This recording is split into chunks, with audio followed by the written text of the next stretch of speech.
ভাইরা আমার, রমজান মাসে তারাবির নামাজ না পড়লে আমরা অনেকে মনে করি যে তার রোজাতে বোধহয় অসুবিধা হবে।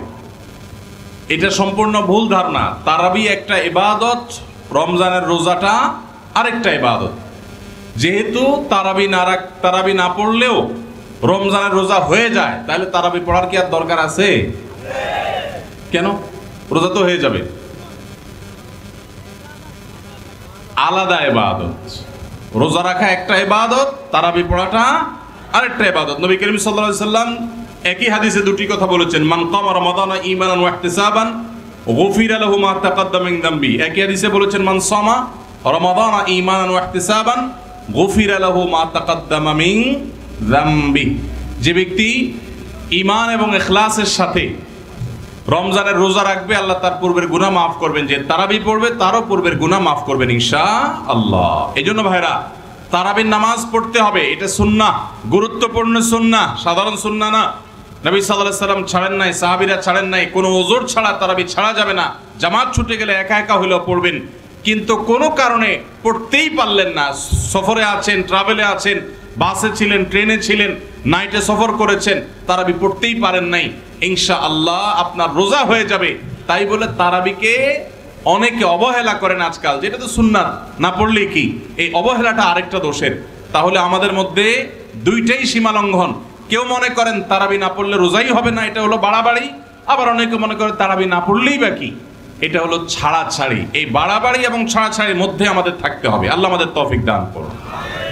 ভাইরা আমার, আমাদের সমাজে বহুল প্রচলিত, বহুল প্রতিষ্ঠিত কুসংস্কারগুলোর মধ্যে থেকে একটি হলো এটি যে মেয়ের বাবার বাড়ি থেকে রমজান আসলে ইফতারের বিভিন্ন আইটেমের জন্য ছেলে, ছেলের মা, ছেলের বাবা, ছেলের গোষ্ঠী, ছেলের বিভিন্ন মহিলারা, ওই ফ্যামিলির তারা অপেক্ষায় থাকে। আল্লাহর জমিনে যদি 10টা নিকৃষ্টতম ছোট লোকই থাকে, তার একটা হলো এইটা।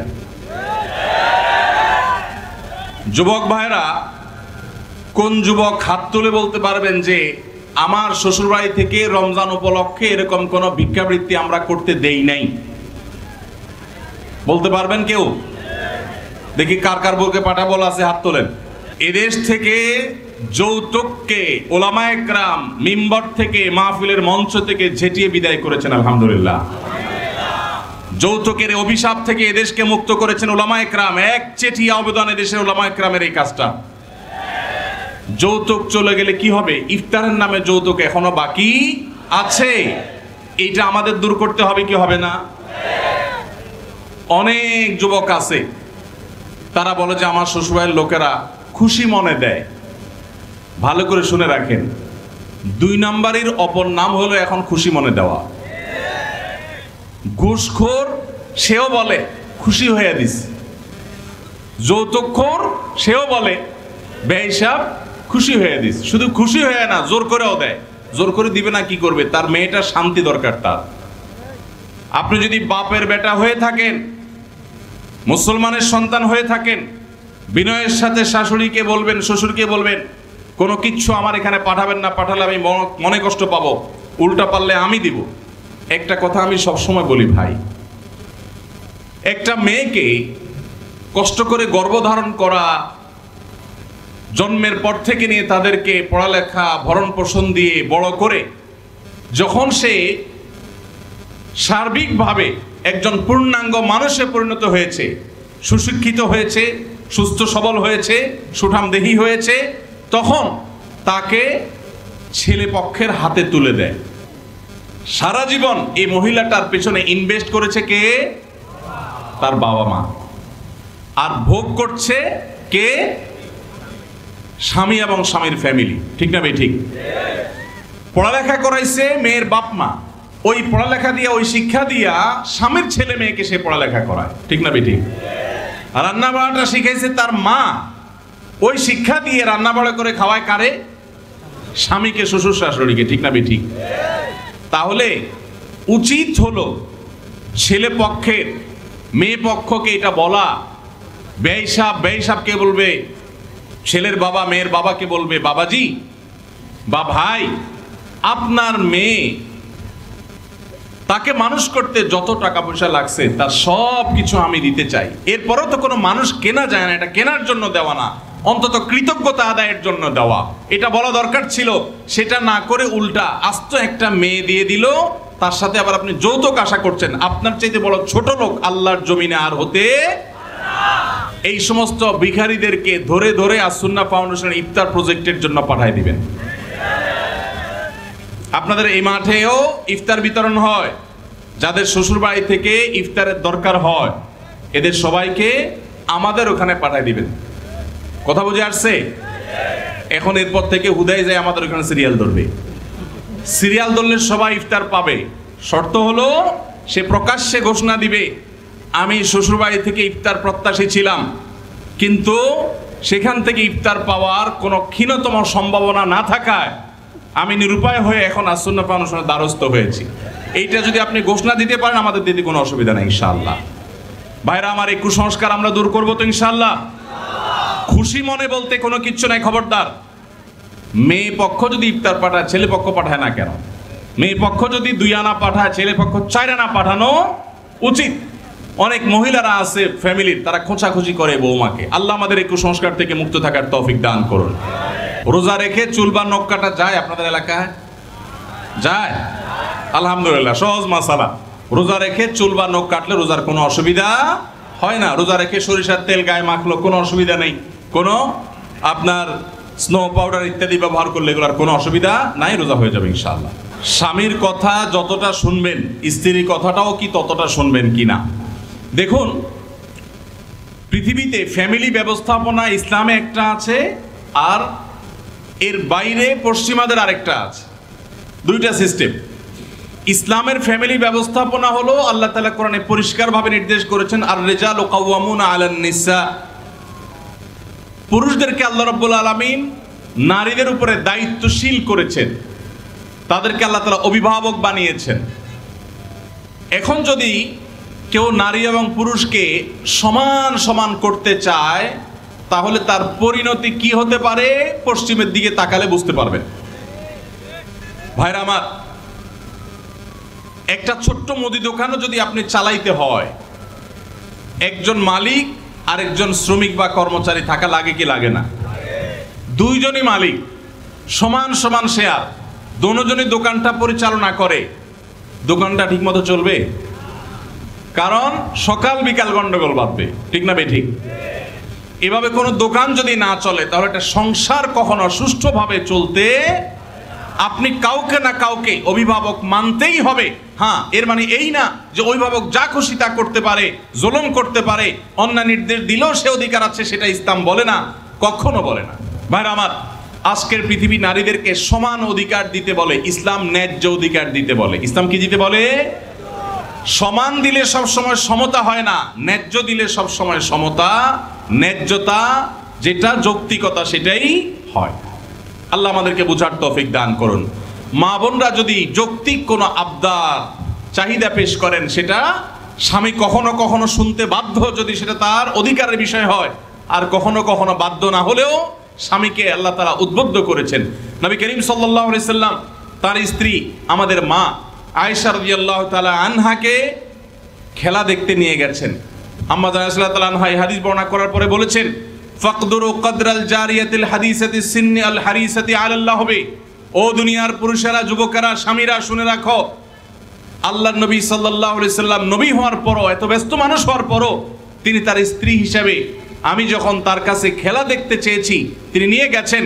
যতক্ষণ পর্যন্ত আমি নিজে বিরক্ত হয়ে উঠে না আসি ততক্ষণ পর্যন্ত নবী সাল্লাল্লাহু আলাইহি সাল্লাম বসেছিলেন, আমাকে নিয়ে আসেন নাই, বলেন নাই আয়েশা চলো আর কত দেখবা, এটা বলেন নাই। অতএব তোমরা তোমাদের কম বয়স্ক যে সমস্ত স্ত্রীগণ আছেন তাদের বিনোদনের প্রতি, আনন্দের প্রতি তোমরা খেয়াল রাখবে, এটা আম্মা জান আয়েশা বলেছেন।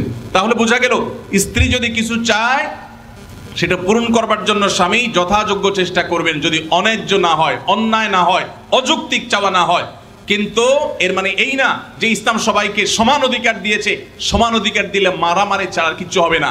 পশ্চিমে যান, কোনো সংসার বলতে কিচ্ছু নাই। গত সপ্তাহের কথা, নিউজিল্যান্ডের একটা শহরে অকল্যান্ডে আমাদের এক প্রবাসী বাংলাদেশি ভাই বুয়েটিয়ান, উনি ওনার বাসায় উনি নিয়ে গেলেন, ফজর নামাজ পড়ে মসজিদ থেকে পাশে ওনার বাসা। তো ওনার বাসায় গিয়ে আমি একটু আশপাশে কিছু গাছ টাছ দেখলাম, দেখে বের হচ্ছি।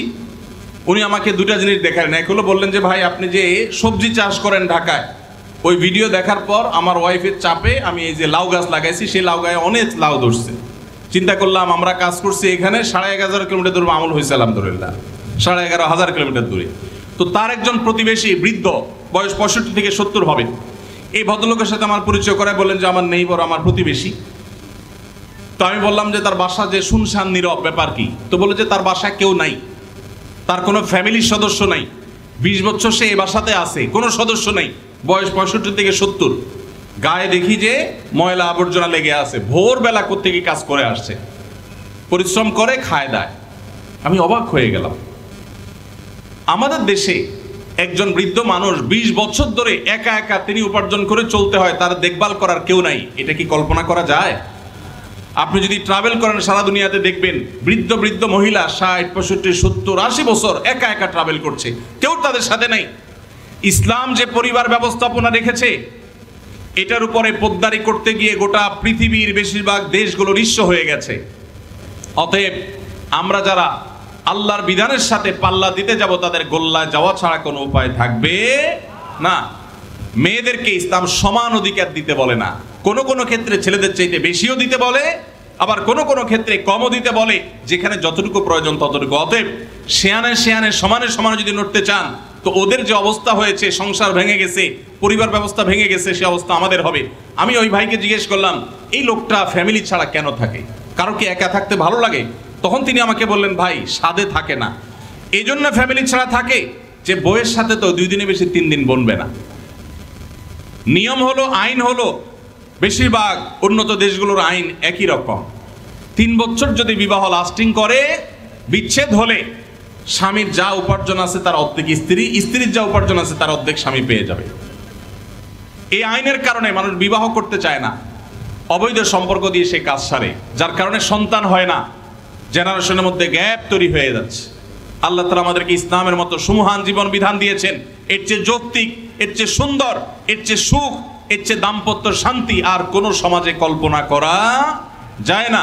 আল্লাহ তাআলার শুকর সেজন্য। ইফতারের আমরা দোয়ার কথা জানি ভাই, ইফতারের একটা কমন দোয়ার কথা আমরা জানি, আরেকটা দোয়া আছে আনকমন যেটা আমরা জানি না। হলো ইফতারের দোয়া যেটা কমন আমরা জানি, সেটা হলো আল্লাহুম্মা লাকা সুমতু আলা রিজকিকা আফতারতু। এই দোয়ার অর্থ হলো, হে আল্লাহ, আপনার জন্য আমি সিয়াম সাধনা করেছি, রোজা রেখেছি, আর আপনার উদ্দেশ্যেই আমি ইফতার করেছি, অর্থাৎ আপনার নির্দেশের পালনার্থে আমি ইফতার করেছি। এই যে আল্লাহুম্মা লাকা সুমতু আলা রিজকিকা আফতারতু, এটা ইফতারের একটা দোয়া। আরেকটা দোয়া হলো যাহাবা যামা ওয়াবতাল্লাতিল উরুক ওয়া সাবাতাল আজরু ইনশাআল্লাহ। অনেকে এটা জানেন মাশাআল্লাহ। যাহাবা যামা মানে আমার পিপাসা দূর হয়ে গেছে, ওয়াবতাল্লাতিল উরুক আমার শিরা উপশিরাগুলো সব সিক্ত হয়ে গেছে, ওয়া সাবাতাল আজরু ইনশাআল্লাহ এবং আল্লাহ চাহেন তো এই রোজার বিনিময় আমার জন্য অবধারিত হয়ে গেছে। এই যে দোয়া ইফতারের, এটা কি ইফতারের আগে করবেন না মাঝখানে করবেন না শেষে করবেন? কি বলেন, ইফতারের আগে না শেষে? যারা যারা আগের পক্ষে তারা হাত তোলেন, মাশাআল্লাহ, বহু লোক। ভাইরা আমার, এই দোয়া ইফতারের পরে করবেন, আগে না। অনেকেই এই ভুলটা জানেন, অনেকে মনে করেন যে আগেই করতে হয়, আগে না। ইফতারের দোয়া কখন করবেন? ইফতারের শব্দের অর্থের দিকে খেয়াল করলে তো দেখতে পারেন, পিপাসা দূর হয়ে গেছে, শিরা উপশিরা সিক্ত হয়ে গেছে, এটা কি ইফতারের আগে হয় না পরে হয়?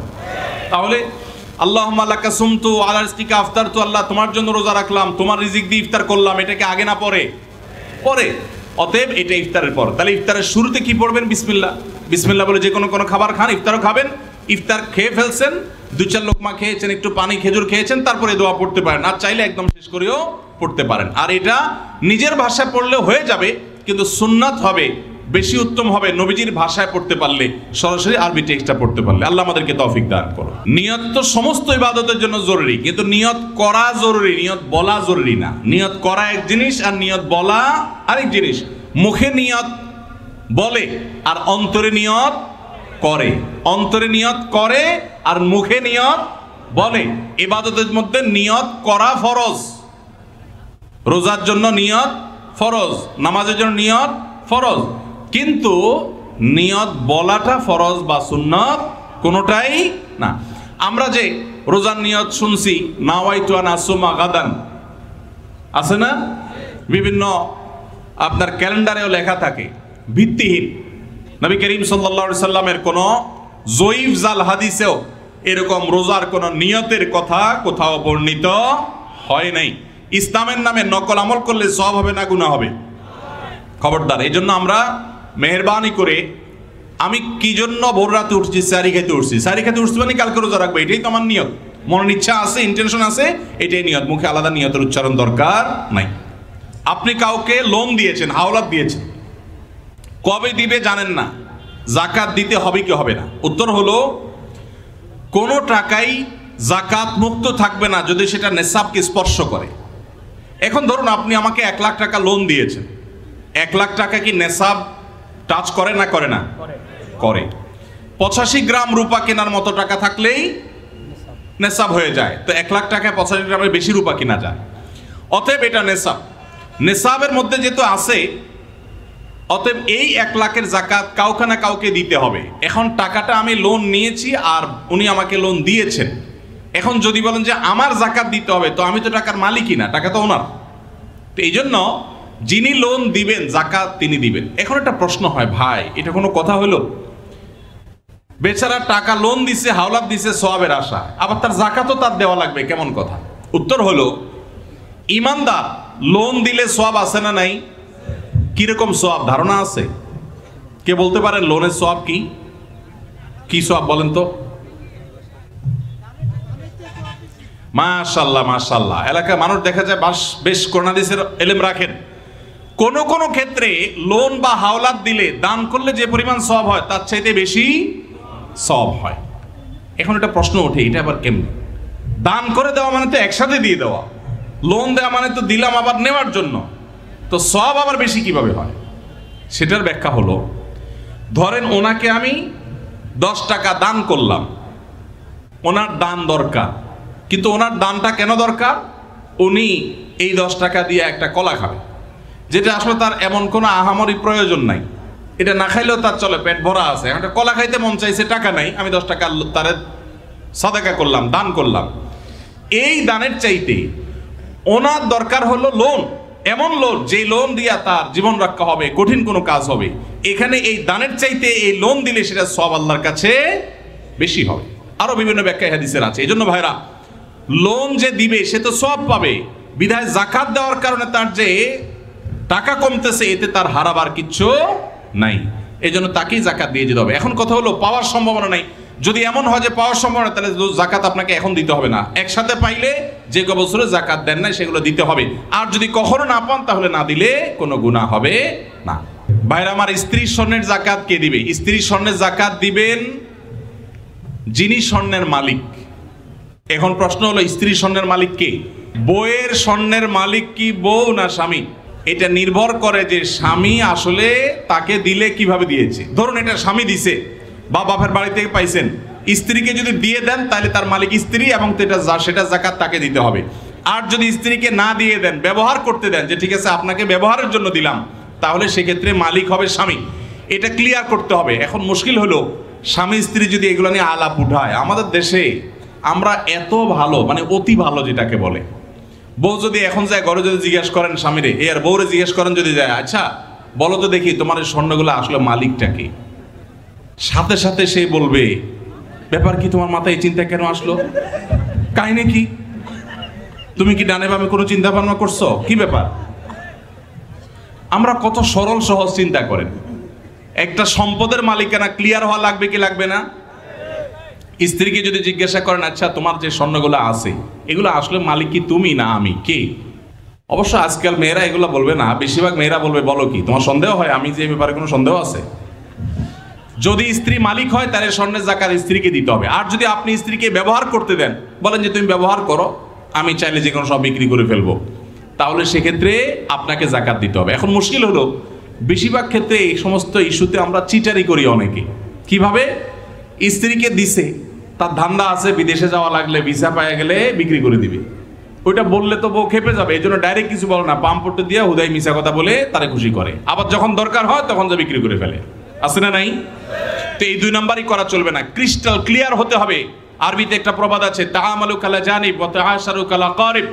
আর্থিক লেনদেন হবে অচেনা মানুষের মতো, আর সাধারণ আচার আচরণ হবে সবার সাথে চেনা মানুষের মতো। এই জন্য ক্লিয়ার করবেন। এখন প্রশ্ন হলো, স্ত্রী যদি স্বর্ণের মালিক হয় উনি কোত্থেকে জাকাত দিবেন? তার তো উপার্জন নাই। উত্তর হলো, তিনি প্রয়োজনে স্বামীর থেকে নিয়ে দিবেন। স্বামীকে রিকোয়েস্ট করে বলবেন তুমি আমারটা আদায় করো, যে কোনোভাবে করবেন, বা স্বর্ণের কোনো একটা অংশ সেল করবেন, কোনো না কোনোভাবে তাকে জাকাত আদায় করতে হবে। স্বর্ণের মালিক মানে তিনি ধনী, অতএব প্রয়োজনে স্বর্ণের কিছু অংশ বিক্রি করে হলেও তাকে জাকাত দিতে হবে। তবে স্বামী যদি আদায় করে জাকাত আদায় হয়ে যাবে, স্ত্রী যদি সেটা জানে যে উনি আদায় করছেন।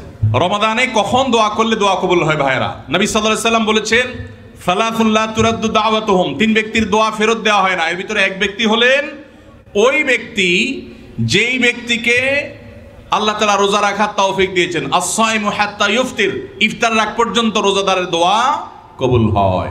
কিন্তু স্পেশালি ইফতারের আগের টাইমটা দোয়া কবুল হয়, যে টাইমে আমরা ছোলা মুড়ি মিশানোতে ব্যস্ত থাকি, ওই টাইমটাতে দোয়া কবুল হয়।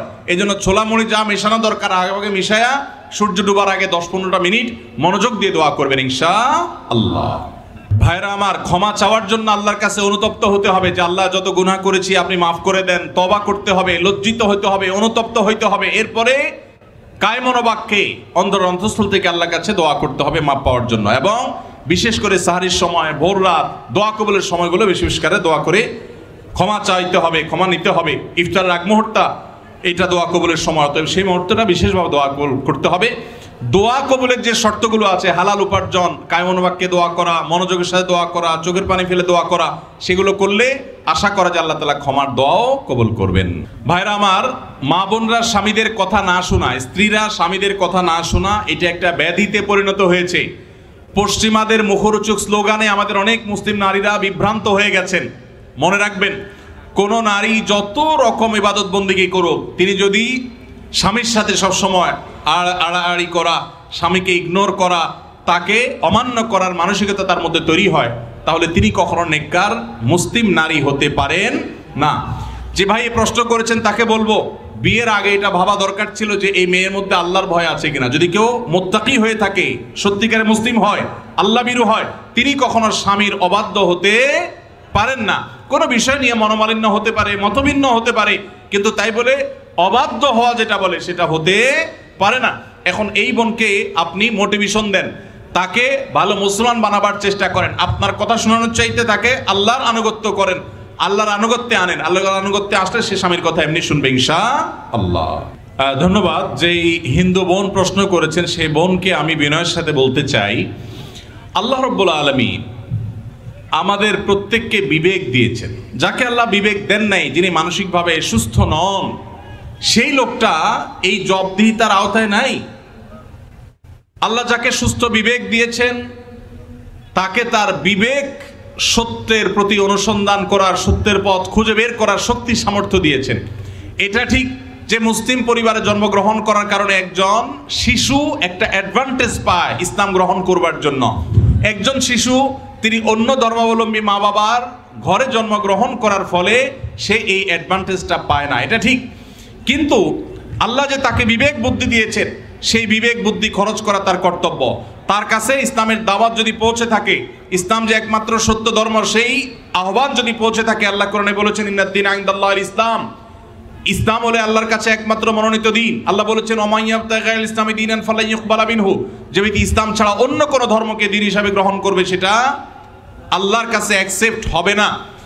এই যে অ্যাকসেপ্টেড হবে না দিন ছাড়া, অন্য ইসলাম ছাড়া অন্য কোনো কিছু, এই দাওয়াত পৌঁছার পর তার দায়িত্ব হয় তার বিবেককে খরচ করা, এটা আসলেই সত্য দিন কিনা সেটা অনুসন্ধান করা। সে এতটুকু যদি না করে তাহলে সে তো আল্লাহর কাছে দায়ী হবে। হ্যাঁ, যেটা আপনি বলেছেন যে অমুসলিম পরিবারে জন্মগ্রহণ করে ইসলাম গ্রহণ করা কি সহজ কাজ? না, সহজ কাজ না, কঠিন কাজ। আর এই কঠিন কাজের জন্যই তো তার বিনিময় এত বেশি, যে সে যত পাপ করেছে আল্লাহ তাআলা এই কঠিন কাজটা করার কারণে তার সব মাফ করে দিবে। আল ইসলামু ইয়াহদিমু মা কানা ক্বাবলাহু, ইসলামের আগে সবগুলো আল্লাহ তাআলা মাফ করে দিবেন, কারণ সেই কঠিন কাজটা করেছে। মুসলমানকে তো এরকম আল্লাহ তাআলা তার পুরো প্রোফাইল ডিলিট করে দেওয়ার মতো কথা বলেন নেই। এটা নতুন ইসলামে যারা আসবেন তাদের জন্য রয়েছে। আর যারা খ্রিস্টানদের সম্পর্কে আল্লাহ বলেছেন, আহলে কিতাবদের সম্পর্কে, যে তারা যদি ইসলামে আসে তাদেরকে ডাবল সওয়াব আল্লাহ তাআলা দিবেন। কষ্ট হবে, ফ্যামিলির বিরুদ্ধে তাকে যেতে হবে। এই জন্যই তো আল্লাহ তাআলা এই রিওয়ার্ডগুলো তাকে দিচ্ছেন। আল্লাহ আমাদের সবাইকে হেদায়েত লাভ করার তৌফিক দান করুন। কাউকে আল্লাহ তাআলা মুসলিম বাবা মার ঘরে জন্মগ্রহণ করিয়ে অ্যাডভান্টেজ দিয়েছেন, কাউকে আল্লাহ তাআলা মুসলিম সোসাইটির মধ্যে রেখে অ্যাডভান্টেজ দিয়েছেন, কাউকে আল্লাহ বিবেক বুদ্ধিতে শার্প রেখে তাকে অ্যাডভান্টেজ দিয়েছেন। অ্যাডভান্টেজ সবাই কম বেশি পাচ্ছে, তবে আমাদের কাছে শুধু নিজেদের দুর্বলতাটাই চোখে পড়ে। আল্লাহ আমাদেরকে হেদায়েতের পথে পরিচালিত করুন, বলুন আমিন। ভাইরা আমার, স্বামী যদি আদেশ করে যে আমার বাবা মার খেদমত করো, এখন বোনের প্রশ্ন হলো আমি অসুস্থ হয়ে গেলেও কি স্বামীর সে নির্দেশ মানতে হবে কিনা? উত্তর হলো না। যদি এই পর্যায়ের হয় যে আপনি শ্বশুর শাশুড়ির সেবা করতে গিয়ে আপনি সুস্থ না থাকেন, এই পর্যায়ের আপনার সেবার প্রশ্ন আসে, তো আপনি নিজেকে অসুস্থ করে ফেলে তারপরে শ্বশুর শাশুড়ির খেদমত করতে হবে, এত কঠিন নির্দেশ ইসলাম আপনাকে দেয় নাই। তবে এ জাতীয় ইস্যুতে আমি অনুরোধ করব, কোনো ভালো বিচক্ষণ বিদগ্ধ আলেমের কাছে দেখা করে উভয়ের পরিস্থিতি পর্যালোচনা করে অ্যাসেসমেন্ট করিয়ে তারপর সমাধান নেওয়ার চেষ্টা করবেন। কারণ এখানে আপনার কাছে যেটাকে মনে হচ্ছে বাড়াবাড়ি, আদতে সেটা খুব নর্মাল বিষয় হতে পারে। এই জন্য তৃতীয় পক্ষের কারোর সহযোগিতা নিলে সেটা সবচেয়ে ভালো হয়। এই প্রশ্নোত্তরের সংক্ষিপ্ত সেশনে আমরা অল্প কথা উত্তর দিয়ে গেলে আপনার ভুল বোঝার সম্ভাবনা আছে। সেজন্য কোনো দক্ষ আলেমের কাছে, বিচক্ষণ ইমাম সাহেবের কাছে গিয়ে দুজন মিলে তারপরে পুরো অবস্থা জানাবেন। শরীয়ত মৌলিকভাবে মেয়েদের জন্য শ্বশুর শাশুড়ির খেদমত করাকে ফরজ ওয়াজিব করে নাই, কিন্তু স্বামীর প্রতি তার যে শ্রদ্ধা ভালোবাসার দাবি আছে, সেই দাবি থেকে যে স্বামীটা সারাদিন আমার সংসার সন্তানের উন্নতির জন্য কষ্ট করে, সেই স্বামীটার অগোচরে তার উপরে কর্তব্য তার বাপ মার সেবা করা। তিনি যেহেতু আমার কাজে গেছেন, আমি তার জন্য একটু হেল্প করলাম, তার হয়ে একটু কাজ করলাম।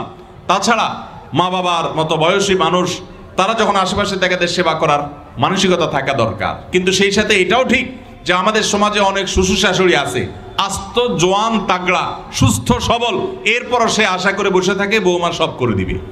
এটা খুব বাজে একটা অভ্যাস। অনেক শ্বশুর শাশুড়ি আছে, তারা মনে করে বৌমা ঘরে আসছে মানে হলো কাজের মেয়ে ঘরে আসছে, অতএব আমাদের এটা বাই ডিফল্ট পাওনা হয়ে গেছে। এটা খুবই বাজে একটা উদাহরণ। শ্বশুর শাশুড়িদেরও আল্লাহর কাছে বিচার আছে, তারা জুলুম করলে, সীমালঙ্ঘন করলে তাদেরও দায় আল্লাহ তাআলার কাছে থাকবে। নিজের মেয়েটা তাকে দিয়ে কোনো কাজ করায় না, আরেক ঘরের মেয়ে আসছে তাকে দিয়ে সারাদিন গাদা খাটনি করা, এটা জুলুম। অতএব জুলুমও করা যাবে না। আবার বোনরা শ্বশুর শাশুড়িদেরকে ইগনোরও করবেন না। আল্লাহ তাআলা আমাদেরকে আল্লাহর নির্দেশকে যথাযোগ্যভাবে মানার তৌফিক দান করুন। মৃত ব্যক্তিকে বেনামাজি গোসল করাইলে গোসল হয়ে যাবে, কোনো অসুবিধা হবে না। তবে সন্দেহাতীতভাবে এটা মুসলমানদের কর্তব্য। কোনো এলাকাতে কেউ মারা গেলে যারা দিনদার মুসলমান তারা তাকে কবরস্থ করবে এবং তার দাফন কাফনের ব্যবস্থা করবে। কোনো বেনামাজি করলেও আদায় হয়ে যাবে ফরজটা সবার পক্ষ থেকে ইনশাআল্লাহ। ভাইরা আমার, যদি কোনো অ্যাপস ইউজ করলে আপনাকে পয়েন্ট দেয়, সেই পয়েন্ট আপনি এক্সচেঞ্জ করে কোনো সুবিধা নেন, কোনো টাকা পয়সা পান, এটা জায়েজ হবে এই শর্তে যে সেই অ্যাপটা যদি হারাম কিছু না হয়, সেটা ব্যবহার করলে যদি কোনো গুনাহের কাজ না হয়, তাহলে আপনি এটা করতে পারেন। আজকাল অনেক জুয়ার অ্যাপস বের হয়েছে, অনেক হারাম অ্যাপস আছে, সেগুলো এ ধরনের অফার দিয়ে থাকে। সেগুলো অ্যাপস ব্যবহার করাটাই ইটসেলফ একটা হারাম কাজ। অতএব সেখান থেকে পয়েন্ট নিয়ে উপার্জন করলে সেটা হারামই হবে। অতএব আপনি কোন অ্যাপস ব্যবহার করছেন আর কি পয়েন্ট দিচ্ছে আপনাকে, সেটা হলো দেখার বিষয়। কমোড বা পেন, এটার সাথে আপনার অজুর যে টেপ বা বেসিন, এটার যদি কোনো পার্থক্য না থাকে, অর্থাৎ মাঝখানে কোনো আড়াল বা ব্যবধান না থাকে, তাহলে এই জায়গায় অজু না করে অজুটা বাহিরে কোনো ট্যাপে করা উত্তম। কেন? কারণ অজুর একটা গুরুত্বপূর্ণ সুন্নাহ হলো বিসমিল্লাহ পাঠ করা। টয়লেটের মধ্যে বিসমিল্লাহ পাঠ করাটা মাকরুহ।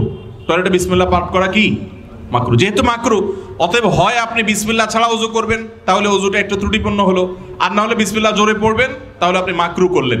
এই জন্য বাথরুমের বাইরে বিসমিল্লাহ পড়ে অজু করবেন। পাও ধোয়াটা বেসিনে ধোয়ার ব্যবস্থা নাই, ভিতরে যায় ধুলেন, বাস, তাহলে হয়ে গেল। আর যদি বাহিরে কোনো বেসিন না থাকে, কোনো টেপ না থাকে, তাহলে টয়লেটের ভিতরেই অজু করতে পারবেন, কিন্তু বিসমিল্লাহটা মনে মনে বলবেন। আর যদি নিজের বাসা হয় তাহলে সেক্ষেত্রে মাঝখানে পার্টিশন দিয়ে দিলেন কমোড এবং অজুর, অথবা আজকাল প্লাস্টিকের পর্দা পাওয়া যায়, সেগুলো দিয়ে দিলেন, তাহলে ইনশাআল্লাহ আপনার সেখানে বিসমিল্লাহ বলতে কোনো অসুবিধা নাই। টয়লেটের ভিতরে যদি কেউ অজু করে, অজু হয়ে যাবে, নামাজও হয়ে যাবে, কিন্তু উত্তম হলো বাহিরে করা। ভাইরা আমার, কাকে কালো জাদু করা হয়েছে, কাকে করা হয়নি, এটা বোঝাটা খুবই সিম্পল এবং খুবই সহজ একটা ব্যাপার।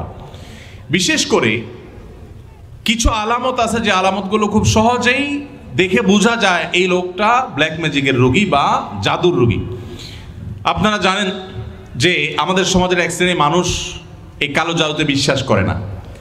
যদি কেউ কোরআনের জীবন্ত মুজিজা আর অলৌকিকত্ব দেখতে চায় তাহলে সে কালো জাদুগ্রস্ত রোগীর মধ্যে কোরআনের আয়াত দিয়ে যে ট্রিটমেন্ট করা হয় এটা দেখে সে আল্লাহর কুদরত দেখতে পাবে, কোরআনের মিরাকল দেখতে পারে। তো কালো জাদু এটা কোনো মানুষকে আক্রান্ত করলে সচরাচর সাধারণত কোনো ওষুধে কোনো কাজ হয় না, কোনো চেক আপে কোনো রোগ ধরা পড়ে না, দিন দিন অসুস্থ হয়ে যায়, খুব ভয়ঙ্কর একটা পর্যায়ে চলে যায়। একটি বর্ণনা আছে কালো জাদু এটা মানুষকে কবর পর্যন্ত আর ওঁটকে পাতিল পর্যন্ত নিয়ে যায়, তার মানে শেষ করে ফেলে দেয়, নানা রকমের ক্ষতিগ্রস্ত মানুষকে করে।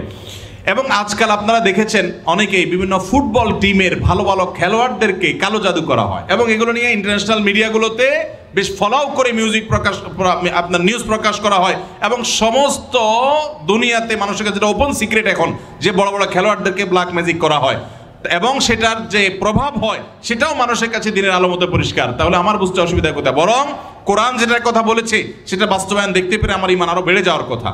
কিছু মানুষ আছে যে কোনো রোগ ধরা পড়ে না কিন্তু অসুস্থ হয়ে যাচ্ছেন, অস্বাভাবিক পর্যায়ে হয়ে যাচ্ছেন, এরকম বিষয়গুলো কালো জাদুর আক্রান্ত হওয়ার আশঙ্কা অনেক বেশি। ঠিক একইভাবে অনেকের অতিরিক্ত হাই আসে, অতিরিক্ত সীমাতিরিক্ত হাই আসে। হাই তোলাটা কিছু একটা লিমিটেশন আছে যে এই পর্যন্ত হাই তোলা এটা স্বাভাবিক, কিন্তু যখন অস্বাভাবিক পর্যায়ে পর্যন্ত চলে যাবে তখন সেটা কোনো কোনো ক্ষেত্রে ব্ল্যাক ম্যাজিকের রোগী হওয়ার আলামত থাকে। দিন দিন শুকায় যাওয়া নানা রকমের পরিস্থিতি আছে। সবচেয়ে বড় পরীক্ষা করার উপায় হলো সূরা বাকারা সহ বিভিন্ন রুকিয়ার অ্যাপস চালু করে দিলে, ভিডিও চালু করে দিলে, তেলাওয়াত চালু করে দিলে যদি এটা শোনার পরে অস্থির হয়, পেরেশান হয়, তাহলে এই লোকটার মধ্যে কালো জাদুর আশঙ্কা অনেক জোরালো, যে সে সহ্য করতে পারে না তেলাওয়াত। একজন সাদা মানুষ মুসলমান সহ্য করে, কিন্তু সে তেলাওয়াত বন্ধ করতে পারে, আজান সহ্য করতে পারে না। এরকম বিষয়গুলো সাধারণত ব্ল্যাক ম্যাজিক কাউকে করা হয়েছে তার একটা আলামত হয়। সবচেয়ে ভালো হয় ভালো কোনো রাকির কাছে গেলে তারা এটাকে অ্যাসেসমেন্ট করতে পারে বিভিন্নভাবে এবং ধরা পড়ে যে তার কালো জাদু হয়েছে কি হয় নাই। আজকাল এই আপনার রাকিদের নামে অনেক লোকজন আছে যারা কবিরাজি করে, উল্টাপাল্টা পদ্ধতি করে, ভালো মানুষও কালো জাদুর রোগী বানায় দেয়। অনেকে আছে নাম বাপের নাম বললে বলে দেয় যে জাদু করছে কি করছে না, এগুলো সবই বোগাস এবং এগুলো কোনো সঠিক পদ্ধতি না। আমার পরিচিত একজন বলল যে আমার এক দাদা বহু আগে মারা গেছেন, তো এরকম এক কবিরাজের কাছে যা বললাম আমার দাদার নামে এটা, তার বাপের নামে এটা, দেখেন তো তার কোনো জাদু টাদু আছে কিনা। বলে হায় হায় রে, শেষ করে ফেলছে, তো আর বেশি দিন বাঁচবে না, অথচ উনি মরে শেষ। তো এরকম বন্ডামি বাহতাবাজিও আছে। এই জন্য যারা কোরআন হাদিসের আলোকে রুকিয়া করে, ঝাড়ফুঁক করে, এরকম মানুষদের শরণাপন্ন হবেন। এই সমস্ত প্রশ্ন উত্তর দেওয়ার কারণে আমার কাছে সব ঝাড়ফুঁক নিতে আসে। আমি কোনো রাখি না ভাই, আমি নিজে অন্যদের কাছে ঝাড়ফুঁকের আমলটা নিতে হয়, অ্যাডভাইসটা নিতে হয়। অনেক কমবক্ত বাপমা আছে, হতভাগা বাপমা আছে, কপাল পোড়া, মেয়ে স্বামীর সংসার করতে চায় কিন্তু বাপমা বাধা দেয়, আছে না নাই? মেয়েটা ভালো কিন্তু বাপমা ফুসলায়, আরে আমার ভাতের অভাব পড়ছে না কিন্তু চলে আস। এর মতো কপাল পড়া বাপমা আর হতে পারে না। ভাইরা আমার, বেশিরভাগ সংসারে স্বামী স্ত্রীর মধ্যে অশান্তি সৃষ্টি করে তৃতীয় পক্ষ। কারা করে? তৃতীয় পক্ষ। আমি এই জন্য বলি, সাক্ষাৎ শয়তান যদি দেখতে চান, একবারে আপাদমস্তক শয়তান, তাহলে স্বামী স্ত্রীর মধ্যে অশান্তি সৃষ্টি করার জন্য যে ভূমিকায় অবতীর্ণ হবে এ হলো সাক্ষাৎ শয়তানের ভূমিকা অবতীর্ণ হয়েছে। কথাকে বুঝাতে পারছি? শয়তান সবচেয়ে খুশি হয় কোন কাজে জানা আছে আপনাদের? কোন কাজে সবচেয়ে বেশি শয়তান খুশি হয়? কোন সংসার ভেঙে দিলে, স্বামী স্ত্রীর মধ্যে বিচ্ছেদ হলে। আপনারা হাদিস শুনছেন, প্রসিদ্ধ হাদিস, শয়তান তার সিংহাসন পানির উপরে স্থাপন করে এবং শয়তান তার চেলাদেরকে ছেড়ে দেয়। চেলারা সারাদিন আকাম কুকাম করে সারাদিন অপকর্মের পরে ফিরে এসে তাদের দলনেতাকে বলে, আমি একজনকে খুন করিয়েছি একজনকে দিয়ে, আরেকজনকে দিয়ে একটা মিথ্যা বলিয়েছি, আরেকজনকে দিয়ে মাদকাসক্ত করিয়েছি, আরেকজনকে দিয়ে অমুক জেনা করিয়েছি। তখন শয়তান বলে, হ্যাঁ অবশ্যই কিছু না কিছু করেছ। কিন্তু যখন কোন শয়তান এসে বলে একজন স্বামী স্ত্রীর মধ্যে বিচ্ছেদ ঘটায় দিছি, তখন শয়তান বলে তুমি সবচেয়ে বড় কাজ করছো, সে সবচেয়ে বড় খুশি হয়। যে সমস্ত পুরুষেরা মহিলাদেরকে অথবা পুরুষদেরকে উস্কায়, দেখবেন যে অনেক মহিলাকে যায় অনেকে বলে, ভাবি আপনার মতো মানুষের সাথে ভাই রাগ করে কেমনে? মানে আপনার মতো এত ভালো, এত ভদ্র, এত রূপবতী মানুষটার সাথে রাগ করে যে কেমনে, এত পাষাণ সে কিভাবে হয়? বুঝবেন যে এই লোক হলো সাক্ষাৎ ইবলিস। আবার একই কথা ওই পুরুষ লোকটাকে যদি বলে যে ভাই আপনি তো রাজপুত্র, মাশাআল্লাহ, আপনার কপালে রাজরানী আসলেও কম হবে ভাই, তাহলে তার উস্কায় দিচ্ছে। তার মানে সে মনে মনে চিন্তা করবে, তাহলে আমার বউ এটা আমার জন্য আসলে মানায় না, আমি তাহলে এত বয়সী যোগ্য পুরুষ, তাহলে তার স্বামীর সাথে তার স্ত্রীর সাথে তার দূরত্ব বাড়বে কি বাড়বে না? তাহলে এই যে পামপট্টিটা দিল, এই পামপট্টি দেওয়া লোকটা হলো সাক্ষাৎ ইবলিসের ভূমিকা অবতীর্ণ হয়েছে। অতএব খবরদার, স্বামী স্ত্রীর মধ্যকার অশান্তি সৃষ্টি করার জন্য কেউ তৃতীয় পক্ষের ভূমিকা রাখবেন না। এমন কি সেটা যদি বাপমাও যদি হয়, সে বাপমা আল্লাহর কাঠগড়ার আসামি হবেন। বহু ছেলেদের বাপ আছেন, ছেলেদের মা আছেন, শ্বশুর শাশুড়ি আছেন, বৌমার ব্যাপারে ছেলের কান ভারী করে দেয়, আছে না নেই? ছেলেটা থাকে বিদেশ, তার কানটা ঝালাফালা করে দেয়। এরা সবাই কিয়ামতের ময়দানে আল্লাহর কাছে আসামি হবে। খবরদার, এরকম কোনো ষড়যন্ত্র করা যাবে না। চেষ্টা করতে হবে স্বামী স্ত্রীর মধ্যে মনোমালিন্য হলে সেটাকে আরো দূর করে দিতে হবে, সেটা আরো দূর করে দিতে হবে। আল্লাহ আমাদেরকে তৌফিক দান করুন। মসজিদের ইমাম সাহেবরা যারা আছেন, ফ্যামিলি কাউন্সিলিং করবেন। এলাকাতে কোথায় স্বামী স্ত্রীর সাথে মনোমালিন্য চলছে, তাদের মধ্যে সালিসি করবেন, তৃতীয় পক্ষ হয়ে মিলাবার চেষ্টা করবেন, ভাঙার চেষ্টা করবেন না। আল্লাহ আমাদেরকে তৌফিক দান করুন। যে মা বাপ তার মেয়েকে ফুসলাচ্ছে স্বামী সংসার না করার জন্য, যৌক্তিক শরঈ কোনো কারণ ছাড়া যদি এটা করেন, তারা কবিরা গুনাহে লিপ্ত হোক। তারা মা বাপ সন্তানকে তারা আল্লাহর নির্দেশ থেকে বাহিরে তারা নিতে চাচ্ছে। ফ্যামিলি ব্যবস্থাপনা এবং দাম্পত্য জীবনের সুখ শান্তি ইসলামে খুবই গুরুত্বপূর্ণ বিষয়। আল্লাহ তাআলা আমাদেরকে বোঝার তৌফিক দান করুন।